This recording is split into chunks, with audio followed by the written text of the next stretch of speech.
I hate to say this. Oh my God, I hate to say this.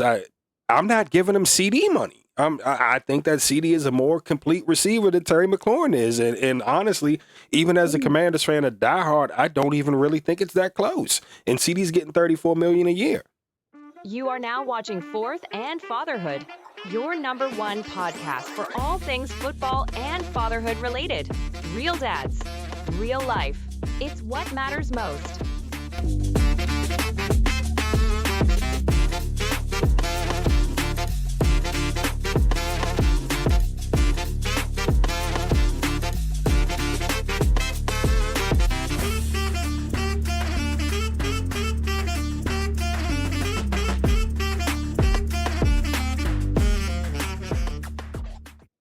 Yo, this is the debut episode of Fourth and Fatherhood podcast. I am your host, along with my co-host, TJ. My name's Rich. We got a lot to unpack today. As you can see, today's show, we're going to cover minicamps underway with the Washington Commanders. One of our staples that we will be talking about here on this show. Got some B-Rob stuff, some Scary Terry stuff, Jaire Alexander, some current events. But, hey, man, teacher, how your day going so far? Oh, it's good, man. I'm a little tired. I've been in the gym, so just getting a little reacclimated to that life. Hey, dad bod. Trying to get rid of the dad bod. Exactly, precisely. To the beach. Exactly. I'm with you on that. I started going back yesterday, man, and I was a different kind of sore this morning. So, man, with mini camp underway, it's a lot of different things going on with the team. I wanted to kick it off with B-Rob, but there was some injury news that came in yesterday with Noah Brown being carted off the field. And I just wanted to see, what do you think about that? What's that receiver room going to look like if we lose Noah Brown? To be honest, I think people forget that we picked up some pieces. And, people think last year I was hearing all this noise about us being washed. We the retirement home of the league now. Everybody come here who nobody else wants, and we whooped the Lions' ass last year. You know what I mean? Whooped them. And this Jaden second year in this offense. I think when you got a player like Jaden, it don't matter. It don't matter who you got on the outside. You know what I mean? Now that's not to say that Noah Brown definitely came up clutch a couple of times last season, but we got another Brown walking around camp, who's a flyer. We got Gallup. I think we'll be okay. I'm hoping that Luke steps into his sophomore year and shows up. I'm interested to see. So who's this other Brown that you're talking about as a flyer? You know what? My mistake. I forgot. My boy Deami is gone. Deami is a Jacksonville Jaguar. One of the unsung heroes of playoff football for us last year. He came up really, really big. Had a really big game for us. Yes, he is in Jacksonville. He wasn't even asking for that much, bro. No, I think he got a 1 year. Pulled up what he got. Got a 1 year prove it deal. So Deami is out. So the state of our receiver room, I am not sold on Luke McCaffrey. I didn't buy the hype when we drafted him. I didn't see what they saw in him once we had OTA's minicamp last year. Yeah, the game. There was something that I seen and Logan Paulson was discussing this, where they were saying how much separation Luke was getting and different things like that. But then when you break down the film, there was a lot of times where they used him on like a smoke screen. But we're trying to get behind the defense on wheel routes and some post stuff. So, of course, the defender just leaves him there in the flat and lets him stand there. There's not a defender within 30 yards of him because he's not. Nobody's thinking he's getting the football. We did add Deebo. I'm excited about that. Say something about that before we hopped on, bro. Pause. they comparing him to Eddie Lacy. Eddie Lacy. They said Deebo is like one cheeseburger away from Eddie Lacy, which is, I think it's a little extreme. Deebo's always been a bigger player. He came into the league at 215. Bring down now, Correct. He does look a little out of shape, but he's played bigger-ish over the last couple years. I'm not concerned about it. How about you?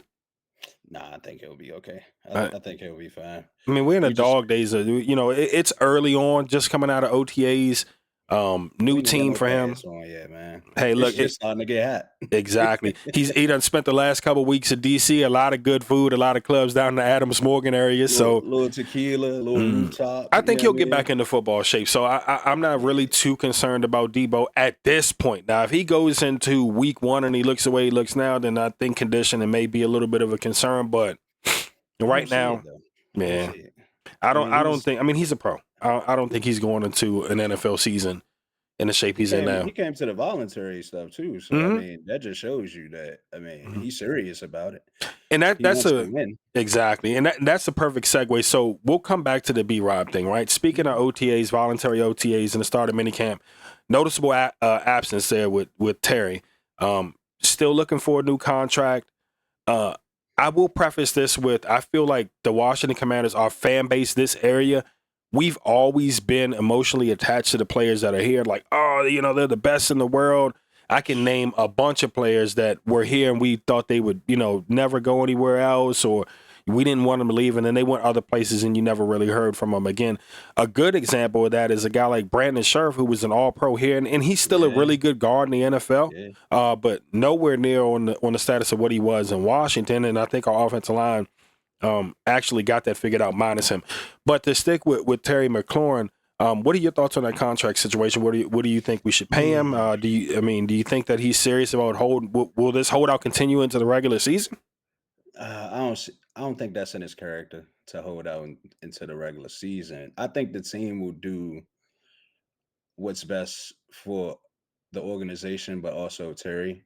You got to do right by him. I mean, dude single handedly, he was the single glimmer of hope and light on this team for many, many years. That being said, though, I feel like if you really want to win, like you're already like a millionaire, bro. Like you got millions on millions on millions. Like to me, it seems like greed a little bit.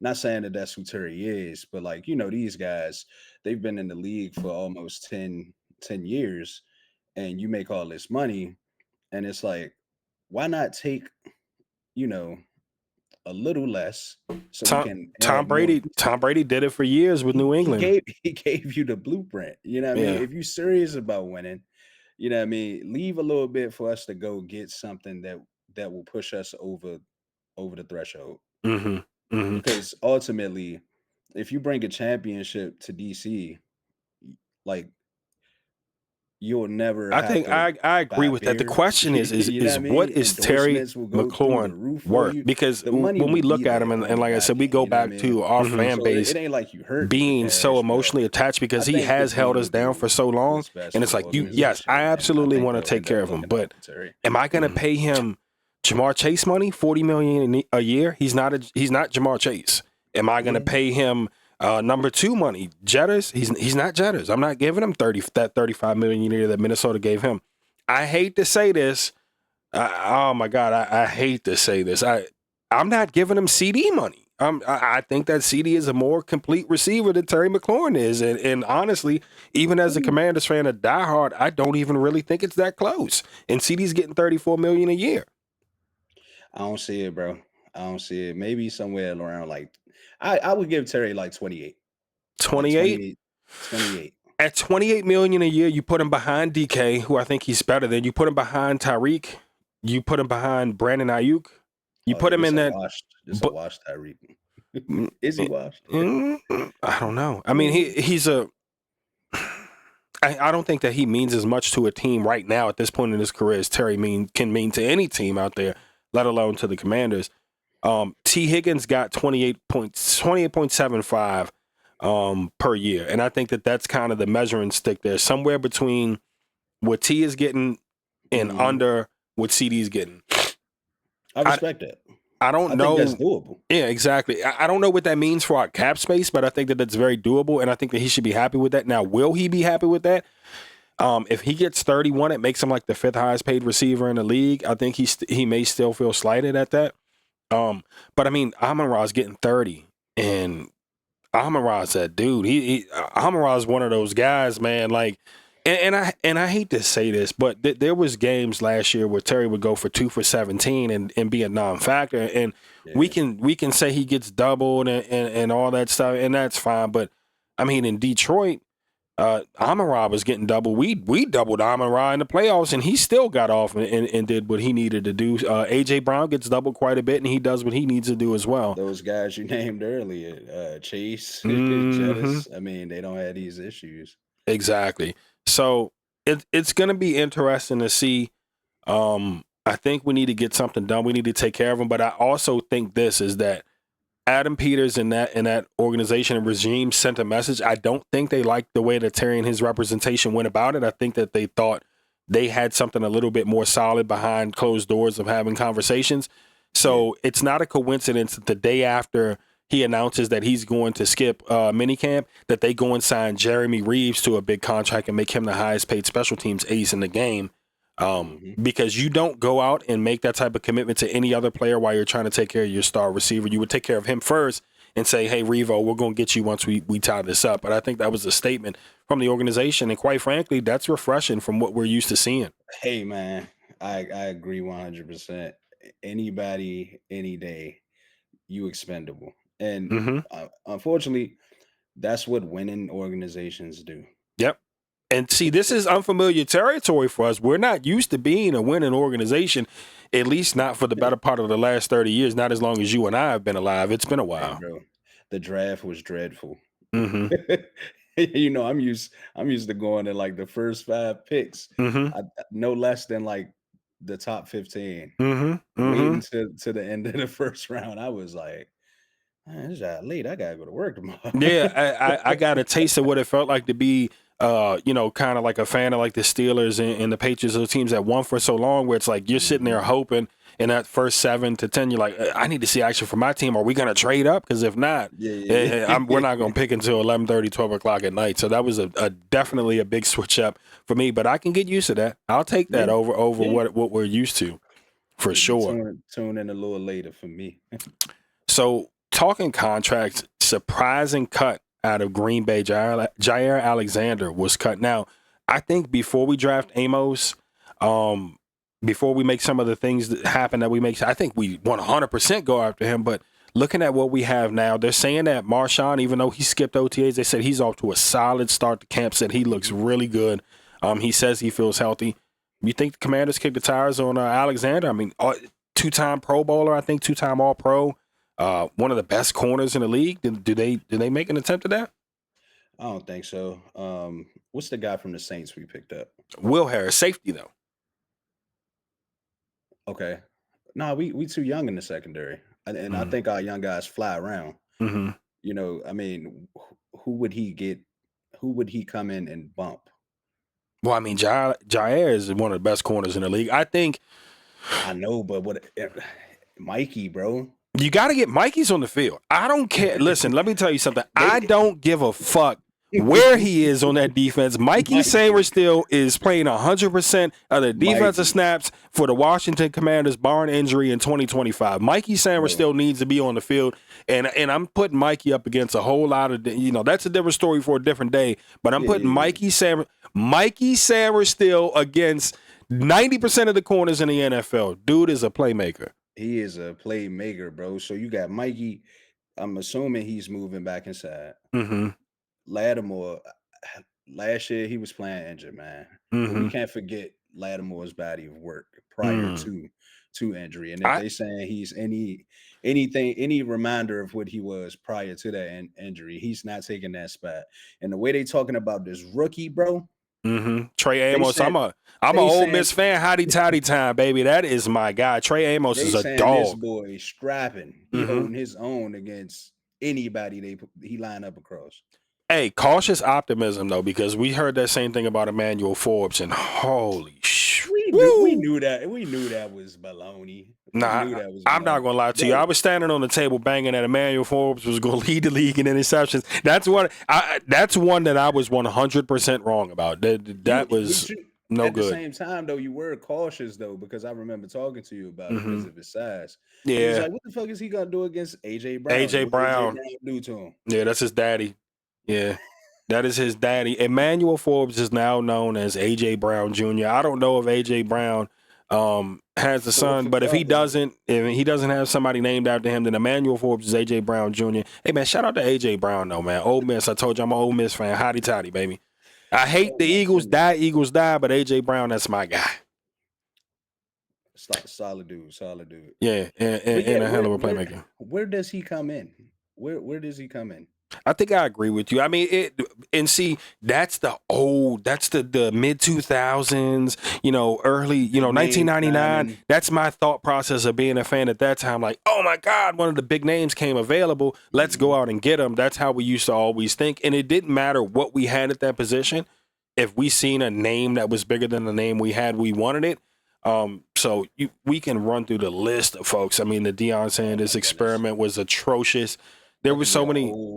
a whole fucking episode. Yeah, so many fail. Albert Hainsworth. I mean, we can sit here and talk about that for a The hundred lifetime. million dollar man Mm-hmm. Mm-hmm. taking naps on the field. Like, what are we doing, bro?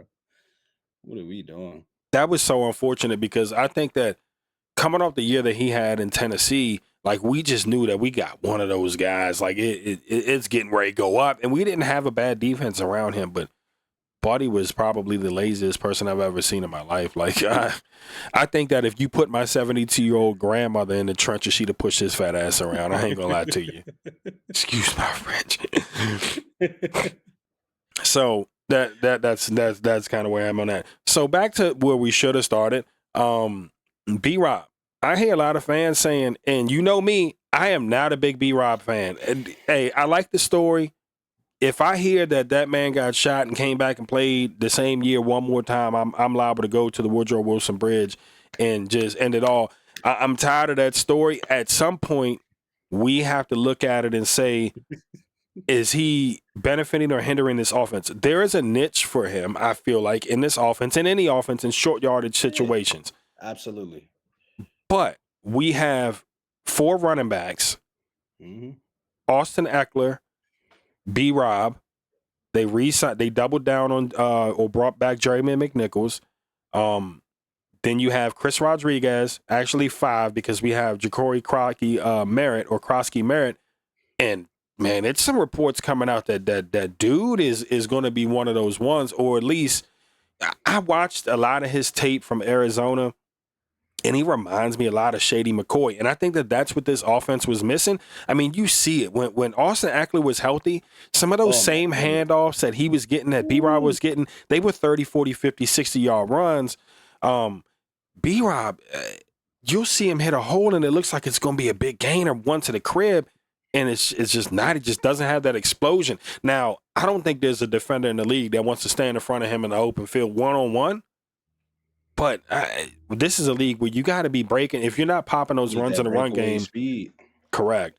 And I do think that, with 5 back there and what we got at receiver, hopefully bringing Terry back into the fold, it's going to open up the run game a little bit. You can't stack that box when you're going 3 wide. To your point, with a Terry McLaurin, with a Deebo Samuel out there, and I think Michael Gallup has a resurgence. Although Michael Gallup, once again, same issue, pulled hamstring yesterday or 2 days ago. Yeah, man. I mean, we may run into an instance where he retires again. He just unretired to come back and sign with us, and here comes that hamstring again. I mean, those legs are made out of mush. We call him Gumby at this point, Gumby Gallup. But to stay on topic, what do you think, B Rob? Is there value to trade him? Do they keep him? What does that look like? Because if this Krosky Merritt kid is explosive as they say he is, I want him carrying the football 20 times a game. I don't want another 17 games to B Rob going down for a 10-yard game when it And should have it's been a 30. and it's just uneventful. It's always uneventful Mm-hmm. when he gets the ball. And I think sometimes he has terrible vision. Mm-hmm. Like, he's one of those backs that they hand it off and he runs directly into the pile, and it's I think he Josh looks for the Norman. contact way too much. Like he's like, oh, I'm known for running people over. I'm gonna go try to run You somebody know, over. When the play is to just hit it and go, let's get going. you literally got Noah and his staff parting the Red Sea for you, Hmm. and you just run into the gang. Like, what are we doing, bro? But I've been hearing about the rookie, so I think B-Rob time might be coming to an end, bro. I mean, I think they said that they want to, you know, give him a chance, and I think it's still that mini men story. You know, he came out. You ain't like that when he came out the tunnel. Hmm. Superman and mini men playing. I is think it a lot of this, overplayed for you? yeah, a lot of the stuff last year was they made a big deal about, oh, his hands got so much better, and I think that was Cliff Kingsbury just serving it up on a plate. So he didn't wanted to seem like every time he was in the ball game we were running the football. But reality is he's one of the biggest tells in football. If Brian Robinson is in the game, the They're running. Commanders are running the football. I mean, it just kind of is what it is. Like we Yeah. ain't throwing him too many passes out of the backfield. He's been in there on some check down stuff. Different things like that. But we ain't drawing up no plays to him out of the backfield to get him the Do you football in keep space. him? Do you keep him as a third down back? I mean, you can't keep 5. So, like, Yeah, but either that's you, what I'm saying. Though, like, do you keep B Rob though? Like, not as a either third down back. Your third down back is Eckler. That's signed, sealed, delivered. Austin Eckler is your third down guy. So, either B Rob is your short yardage back and you got another bell cow guy, but then you still have to rotate in 3. I think they really feel good about Jeremy Nichols. I think he did a really good job last year. I They like obviously just re-signed him. I don't think that they're going to cut him. People are really high on Chris Rodriguez now. I Now like Rodriguez. I do, but I think he has the same issue that B Rob has. I just don't see explosion from him. I think he He's was got more explosive than B Rob. well the yards per attempt actually they backed that up because I think B Rob averaged 4.3, which is actually pretty good in the NFL. But I think Chris Rodriguez averaged 4.9 last year, so it backs it up. But he reminds me a lot of like that Alfred Morris style guy. He's more shifty and powerful. He's quicker than you think. He's faster than he looks. But he ain't really, you know what I mean? Like Saquon, like when you see a guy like That's a Saquon hit that that's a home, unicorn. once he gets to like that second level, you're always your heart drops. You're like, damn, he's gone. The Alvin Kamara's of the world, even the guy, what was his name, Tyrone Carter, I think from the Giants. They found them one. He did pretty well last year. He was another one Came that out was of hitting. nowhere. Yeah, he was hitting some home runs. Even Rico Dowdle, once he got in the open field with Dallas, he was long gone. I think they actually let him walk, so I don't know what they look like at running back, but not my pig, not my farm. I don't know. You're probably going to keep 4 running backs. 2 of them are probably going to play special teams. McNichols has proven that he can play special teams. Rodriguez actually can too. He got down and covered punts and covered kicks last year. B-Rob ain't playing those special teams. And neither is Eckler because, I mean, at this point, he is. That's a vet. Well, and not only just that, like I love Austin Eckler, but if he is not the Tua Tagovailoa of running backs, I don't know who is because he's had so many concussions that it don't make no sense. I'm actually quite scared for his safety at this point. But It's Austin that Eckler's a old dog. school I love running. Austin Eckler, man. I love his story. I love his production. And I think that that offense is going to rely on him more than people believe because of the receivers that we have around him, but it's going to open him up underneath so much. You're going to see him make some really big plays this year. I agree. But to answer the question, I don't think that they are going to let B-Rob go. I probably would. The thing is, if you don't let him walk, you got to pay him next year. I think next year is a contract year for him. It is. I don't see us giving him a second contract. So, like, do you think that if we think that one of those other guys is a guy that we can give a contract to in the future, then you have to see what you have. I think preseason is going to be very telling. There's going to be some surprise cuts on this football team, and that's what happens as you get better and as the talent gets better on your team is that there's going to be some guys that get cut that you wouldn't think were going to get cut to begin the season or, this time last year. So it's going to be interesting to see. I'm all for it. I love change. Me too. And I love the direction of this change. Too much of the Washington Commanders has been loyalty to names and loyalty to tenure, and it's I just don't see Adam Peters. AP ain't moving that way. It just is what it is. As you see, previous regime, they panic on the Terry McLaurin thing. Oh, Terry's mad. He wants a contract today. Give him the most money out of any receiver in the league and just live with it because we have cap space. Make no mistake about it. But Adam's like, man, we trying to build this thing for 5 to 10. We ain't trying to build it for 2 years.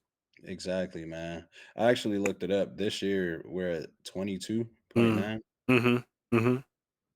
So So you figure the rest of that is gonna go to and I mean that's going to Terry if they sign him.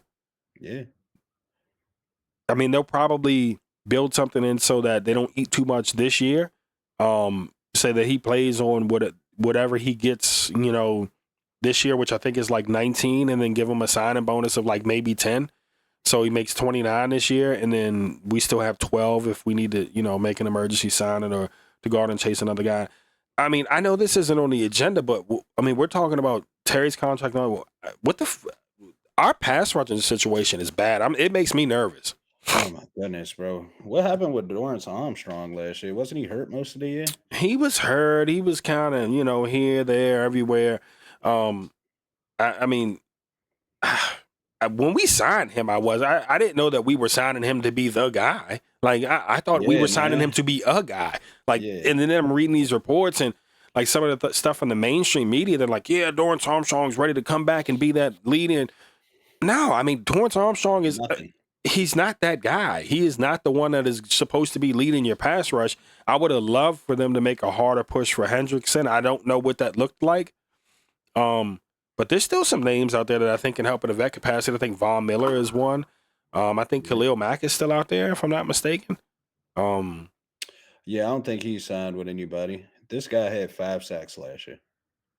Dorrance? 5 sacks. 5 sacks. And that's our And I mean, I did see something from John Kahn where he was saying, and it makes sense, right? Like we got a bunch of guys that have been historically 5 sack a year guys like Daniel Wise Jr. I think he's never had anything less than 4 or 5. I think they said Jacob Martin, some of those guys. So they're saying like if you get 4 here and 4 here and 4 here and 4 here, then you got 6 or 7 guys that got a 4 piece. Well, if you get 4 from each of them, then you had a season where you had a pretty good significant amount of sacks. I just ain't buying that shit. I'm not buying it. Like you have to have in this league, every good team has at least one guy on their defense. And Deron Payne is not that guy. I love Deron Payne, man, but he is not that guy that is going to wreak a game. But every good team that has sustained success, they have a guy on defense that rushes the passer and rushes the passer well, a double-digit sack guy, or at least a guy that is so disruptive. I mean, look at what Philly's got in the interior of their line. I mean, dogs. Yes. Like, that's what I thought that we had in Deron Payne and Jonathan Allen. And, yeah, Jonathan was productive for a little while, but he just always did it in spurts. Same thing with Deron Payne in spurts. Like, he doesn't have that take over a game for the full game type of mentality, and he just hasn't had that type of production. You have to have a guy that can rush the passer every down and be a threat. They have to pay attention to him. And if not, it's just easy to slide those protections and get it out quick. What do you think we're going to get out of Javon Kinlaw? I do like Kinlaw. I think that he is going to be more consistent than Jonathan Allen has been for the last 2 years. I don't think his ceiling is quite as high, but I think that the level of consistency, we talked about Albert Hainsworth. I seen a lot of plays where Jonathan Allen took off last year where he packed it in. Bro, we were saying that in the playoffs. Yeah. The fucking playoffs, bro. He was packing it in. I think that from a standpoint of energy and effort, Deron Payne gave it a lot more consistently than Jonathan did. Big John was quitting on plays, man. It just is what he's quitting on plays. I mean, he can get it. See him jogging. I mean, yeah, it just wasn't the same guy that was here when he got drafted, where you seen a screen and it got busted for 20 yards. All of a sudden, you see 93 chasing it down, and he goes and makes a play. Like that effort wasn't there. And I'm so perplexed by this. How do you spend this amount of time in this culture where we're not winning and you're giving all of this effort and now we have a season where we're winning? We had a legitimate shot. I don't care what anybody says.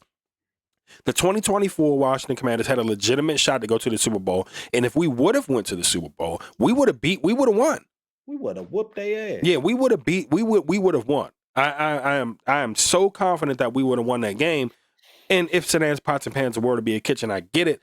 But dude, he just was not giving he wasn't giving the effort in a season where we have a shot.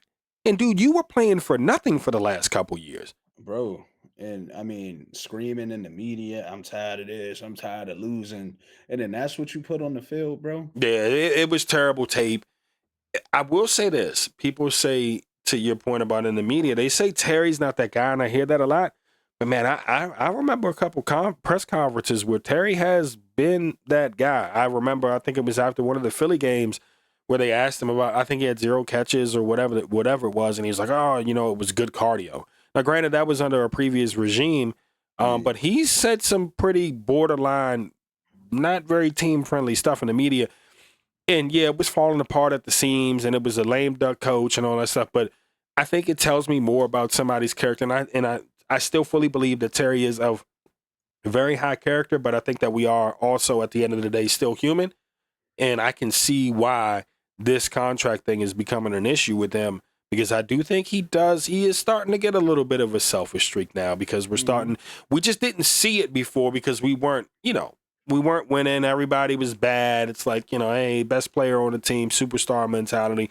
We let a lot of stuff slide, but I think we're starting to see some of that stuff now. So, He got married too. You know things change when you get married. hmm absolutely, absolutely. Hey, listen, I mean, both of us, both of us understand that all too well. Comes with fatherhood and being a man. Hopefully, for a lot of men, a Yeah. lot of married men out there to understand that once you get married, some of the things that you used to do, or some of the ways that you used to act, is not really happening anymore. You just don't feel that same type of fire in your belly. So, and I think It ain't it could some also. things ain't worth it. Correct. So it's just like, you know what? We gonna let it fly. If it don't apply, let it fly. I do so much ignoring of things these days, that historically I probably would have let it bother me or have a reply, and I just like say, Interesting. interesting. Indubitably. That's kind of my standpoint. So we do have some current event stuff on the docket for today. What do you think about what's going on in the world, man? You talk about an episode, we could spend a lifetime talking about current events. But I think what's going on with those LA riots, man, is pretty crazy. Yeah. I'm perplexed because I saw something earlier and it made me scratch my head. So I noticed that in a lot of the clips that they're showing on the news is, it's a lot of people of Latino descent, and they're on police cars, burning shit up, looting, tearing shit up, right? And they're waving the Mexican flag, and it's like, well, maybe not do that because that's a place you don't want to go back to.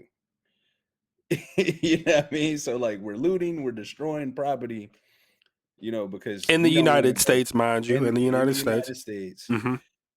waving our Mexican flag. And it's like, it doesn't get any more ironic than because I'm a proud Mexican, but I don't want to live in my country because I'm not Correct. afforded the same freedoms in my country. Mm, You know, I've had this conversation, man. I think that it's not right morally to, what they're doing to the children and hmm stuff like that. But at the same time, we all have to be accountable for our actions. And sometimes when you're a child, you have to be accountable for the actions of your parents. They kind of came over here and jumped the line. There's people in line waiting to get into the country, the legal way, the right way. And you came here illegally and, that's taking somebody's That's spot. that's a interesting, and I agree with you on a vast majority of that. I had this conversation with my grandmother, who is, she's Irish Catholic. Hmm. She's the same color as the T-shirt that I have on right now. Love her to death. She raised me. But we have these brouhahas from time to time, and Hmm. she was, for context, my grandfather, my biological grandfather, is Filipino. Um, and then her husband was African American, Charles Stewart. May he rest in peace. Both of them actually, Billy Davis as well, my grandfather. So she's always, dealt with minority men, but like ever since this new regime has taken over the country, she's had this brashness about her, the way that she talks and the things that she says that she's never said or done before. Hmm. And it's kind of bizarre to me. And when I was having a conversation with her about this the other day, and I understand the thought process of wanting people to do things the right way. But I think the reasoning why they do a lot of the rioting and the looting is that we're asking people to trust a system that was Hmm. built against them and has wronged them since the beginning of time. They say, well, my grandmother said, my ancestors came over here. Well, my great grandfather, her father, was born in 1921. He was born here. Now, Hmm. his parents were first generation Irish to this country. Hmm. Up until 1927, which is 6 years after my great grandfather was born, you didn't have to have a visa, a passport, or anything to come into this country. You just entered. Hmm. And then after 2 years, if you didn't get in any trouble or anything, they would just grant you citizenship. There was a process to apply for it, sure. But you didn't have to have anything to come here. I get it. We're so oversaturated with people and immigrants and different things like that. But if people that say that they need to go about it the right way, I don't think they've ever looked into the process of how do you get here. And if they don't understand that first, they can't tell somebody that they need to go about it the right way, because that process is absolutely brutal. And you're talking about a lot of the times people that are running from gang members, they're running from death and violence. And yeah, we have that here in the US too. And not many places grant United States citizens asylum. So I understand that. But I can't tell somebody to wait 8 to 9 to 12 months to be granted asylum, and somebody's looking to kill their daughter or their family. Now, does that make it so that some people sneak in the back door? Yeah, 100%. That makes it, if we ease those restrictions, it lets people in that are less than savory individuals. But Hmm. that would be the same as saying that all black people eat watermelon, or that would be the same as saying all white people eat mayonnaise. Like it's stereotypical, and you're not going to eliminate bad people no matter how hard you make the restrictions to get into this country. So I do think that there's a level of compassion that we have to show as a people, as a free country, and I don't think we have done a good job of showing it. Now, people that are willing to burn down their own cities, I said this when it came to the stuff in Wisconsin. I said it when it came to the stuff at, Jan 6. You're going to burn down your own community. You're an idiot because you're the one who pays for it. Hmm. So that makes no sense. That's not the answer. But I do agree that they got to be the squeaky wheel because nobody's listening.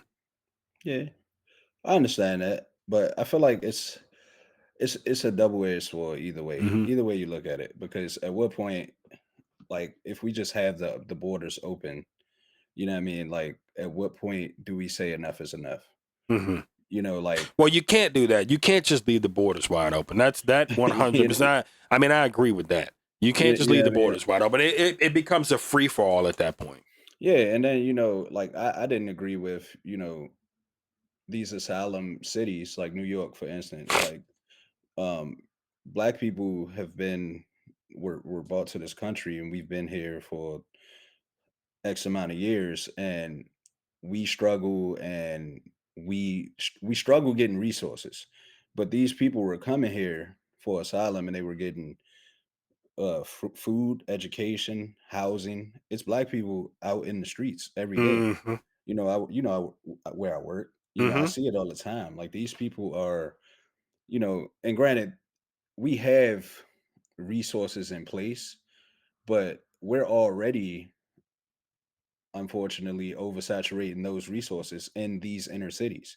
So y'all carved out a whole extra section for these people seeking asylum that was paid for by our tax dollars.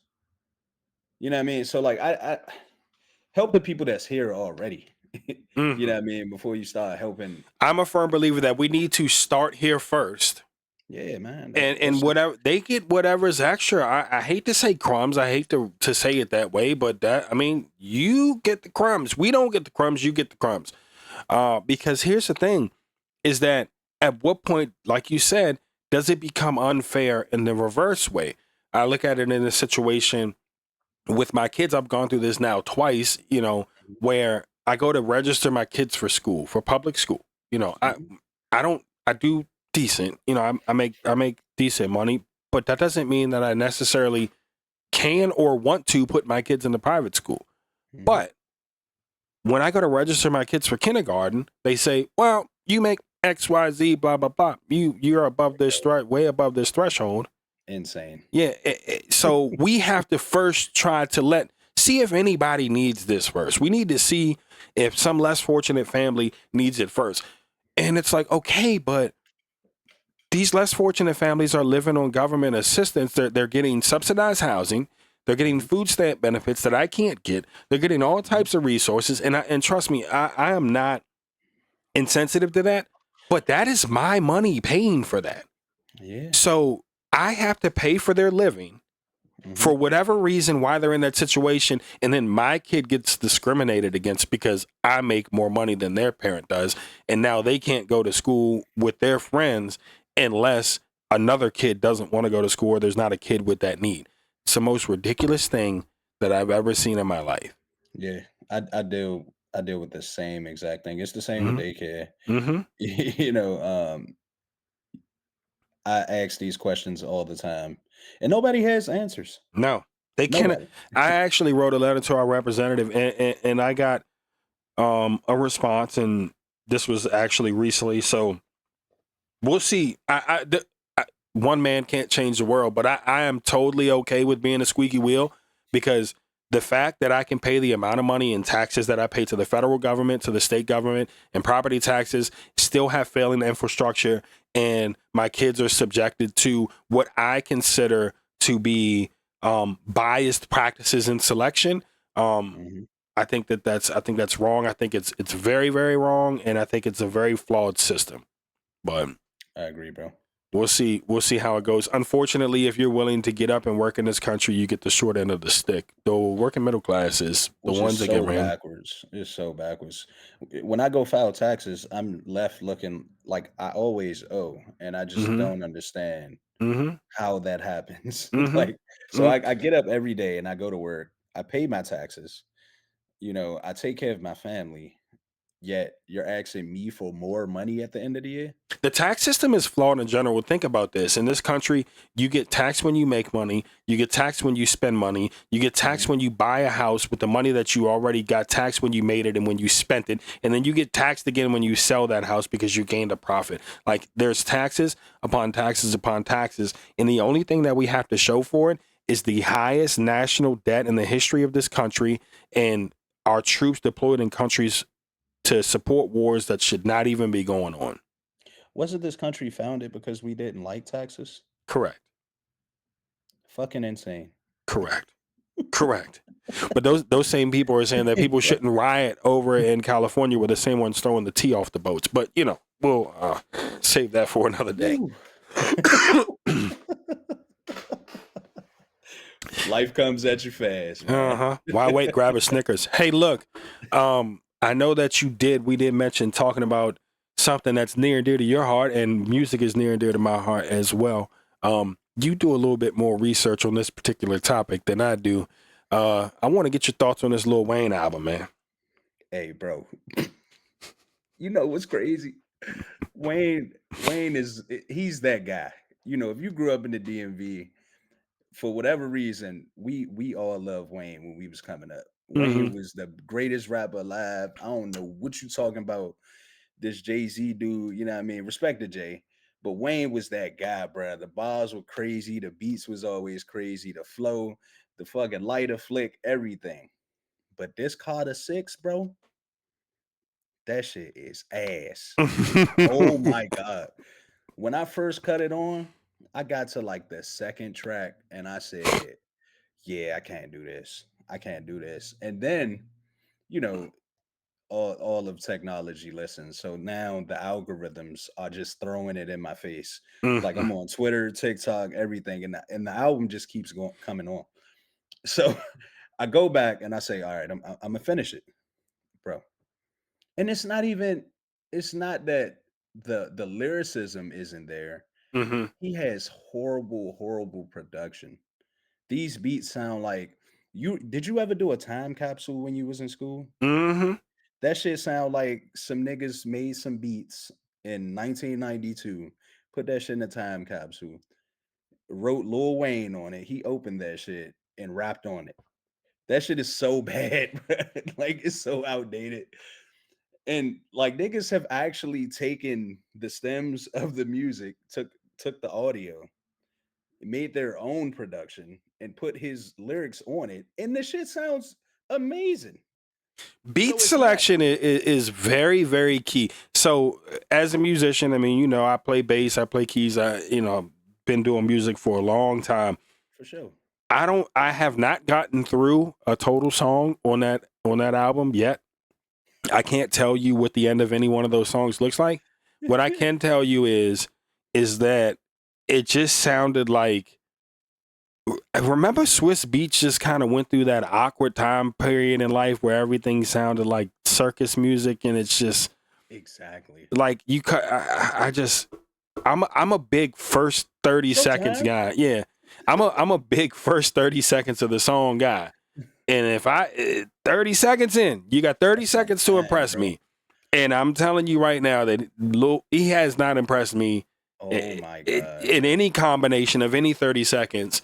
It's just it's an all-time stinker. You know they had this nigga at the BET Awards. I mean, I The don't know if he's nigga, just getting old or what. He's just, oh my God. well, I saw him at Broccoli City a few years ago, and it was Wayne. Like Hmm. everybody was excited. He sounded good. His breath control was on point. Like Hmm. a Millie, 6 foot, 7 foot. Like these songs where he's actually rapping.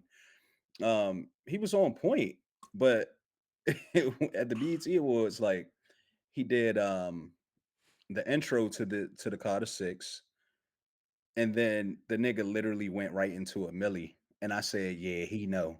He's Hmm. seen the comments. Hmm. He know he better not do nothing off that album because it No, is because I trash. think that the just it's the most general feeling of everybody is that I would rather eat water with a fucking fork than listen to that album again. Yo. Like, dead serious. Like Hey, bro.